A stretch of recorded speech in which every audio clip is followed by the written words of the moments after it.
Whenever I said silent heart attack, most likely you pictured a person clutching their chest and bracing himself with another hand to the ground in order to break a fall, right? Really, a silent heart attack is way too underhanded to be detected. In this kind of attack, a person suffers from no apparent symptoms. As a result, most people who have gone through such a silent heart attack come to know about it only after further testing. And how common is this? Of the estimated 805,000 heart attacks each year in the United States, 170,000 are classified as silent. Great damage is done because it can stay under the radar, and when untreated, it leads to death.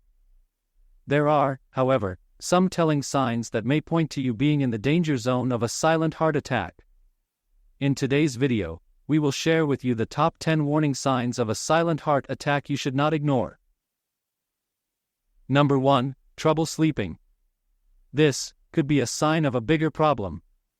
This is published in a journal of current cardiology reviews that, apparently, people whose sleep is restless have an increased risk of getting the disease of the heart. In the instance of a heart attack, the blood clot or fat accumulation lies on the left coronary artery. The block fails to provide adequate supplies of blood to some parts of the heart. This is then followed by a malfunction of some areas in the left ventricle that are not well supplied with oxygenated blood. The body then responds to this malfunction by releasing alertness hormones such as adrenaline, noradrenaline, and cortisol. The body is then in a position to fully respond to these hormones, but failure to respond results in a lack of sleep. If there is no sound and peaceful sleep, and all-night tossing and turning in the bed occurs, then it could be a major problem. Number 2. Swollen legs, ankles, or abdomen. Swelling results from a buildup of fluid in the body. The heart, when under a heart attack, doesn't effectively pump blood, and hence there is a possibility that blood may back up in your legs, ankles, and feet, leading to edema. There is also an upset in blood supply to the kidneys, making them unable to throw sodium and water out of the body efficiently. Fluid retention will come about in roughly 20% of heart attacks. The emergence of these signs in you or someone else should ring a bell. The sooner you seek medical attention, the better it will be for you from further complications of a heart attack. Number 3. Persistent flu. Another red flag may be when the flu leaves you feeling under the weather, but it does not seem to want to go. Researchers have also connected the flu with the added risk of a person experiencing a heart attack or stroke. A 2018 study found that the risk of a heart attack increases 6 times within a week of a flu infection. While the flu itself doesn't cause a heart attack or other chronic damage, it might work to signal that there are things already wrong inside you, which may be placing you at risk of developing heart disease and other heart troubles. Especially if it comes on after your heart rate has increased to a pace faster than normal and you begin to get short of breath, or you notice any of the other symptoms of heart disease, such as pain or pressure in the chest. Number 4. Jaw, neck, or upper back pain. When it comes to recognizing the signs of a heart attack, people usually think of chest pain as the major indicator. While it is well known to be one of the major signs of a heart attack, that is not all. In fact, most people who had a heart attack felt pain in the neck or jaw long before shortness of breath and nausea, among other symptoms. This is because, when having a heart attack, your cardiac muscle contracts with great force. This can put stress on your bones and ligaments, leading to aches in your jaw or neck. Number 5. Squeezing chest pressure. Chest pressure is a feeling that the heart is not working quite right. This pain is also sometimes called anginal or substernal chest pain. Generally, there is an impression of pressure, fullness, squeezing, or pain right at the center of the chest area. It can feel more like a cramp than anything else and last for several minutes at a time. And next time you feel that sort of chest pain, do take prompt action to minimize the danger of incurring permanent injury to your heart. Other possible causes of NCCP are pathology of the esophagus, pathology of the lungs, stress and anxiety, and musculoskeletal injuries. Number 6. Excessive fatigue. Excess fatigue is when you feel tired all the time and is one of the early warning signs of a heart attack.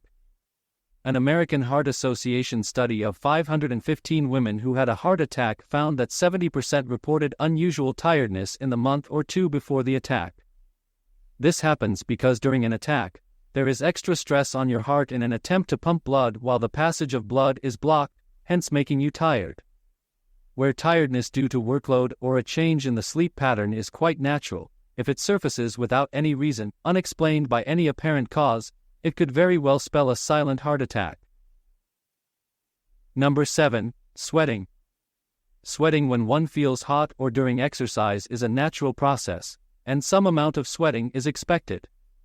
However, if that kind of sweating is stationary or when the temperatures are cold, it could be signaling something worse, say a heart attack. When you develop clogged arteries, it will then take more effort to pump blood from the heart, hence, the body sweats more to bring down body temperature during the added exertion. So, if there is profuse sweating with other warning signs like nausea, dizziness, and lightheadedness, one should rush for a checkup promptly. Number 8. Bloating, nausea, or poor appetite. Getting full early, even if you don't eat much, and nausea could mean you're going into heart failure. This retains fluid, and the heart lacks efficiency in its beating, hence bringing out a smaller volume of the circulating blood. This gets diverted from the digestive system to other vital organs of the body, like the brain. This condition may also result in weight loss and muscle waste over time. So, if you experience sudden changes in your appetite without apparent reason, it is a good idea to go for a checkup. Number 9. Lightheadedness or dizziness. During a heart attack, the blood supply to a part of your heart is cut off or blocked. This starves the body of oxygen, and the organism will later experience less blood being pumped out to itself because your heart will not be able to pump enough blood. This means that the part of your body or your body as a whole starts losing the ability to normally operate, and you start feeling dizzy. In some cases, dizziness would be the sole symptom without any other indicator. In such cases, the answer usually comes from stress or dehydration. Anyway, if this feeling carries on, make sure to contact a doctor so that it's not something serious. Number 10. Difficulty breathing. Involuntary actions of the lungs, inhalation and exhalation, just like the beat of the heart, go unnoticed among most people. But the moment this essential function fails to operate as it's supposed to, this becomes pronounced. This is a feeling whereby one is not able to breathe in a normal manner. Lungs may feel heavy, or a patient may feel forced to breathe rapidly and not deep. It may result from anxiety, anemia, or allergic reactions, but usually by lung or heart trouble and more often in women. Whatever the reason is, shortness of breath is never a symptom to take lightly. When it comes to your heart, small things really do count. The majority of people around the world fall victim to heart attacks most often, but a few small actions, like eating healthy food, doing exercise regularly, and not smoking, can highly reduce your chances. The best is to see your doctor. If you notice any sign or symptom, it's not worth taking any risk if you are not sure whether it is something to be worried about. If some of these symptoms do occur and you suspect you could be having a heart attack, get to the phone and call to emergency room immediately. Don't think it's such a big deal, even if it doesn't seem that bad at first. It may save your life. Was this helpful, or has this video helped you with an idea? Let me know in the comments below. Don't forget to subscribe and not to miss any of my future video updates. Don't forget to like and share. Stay healthy.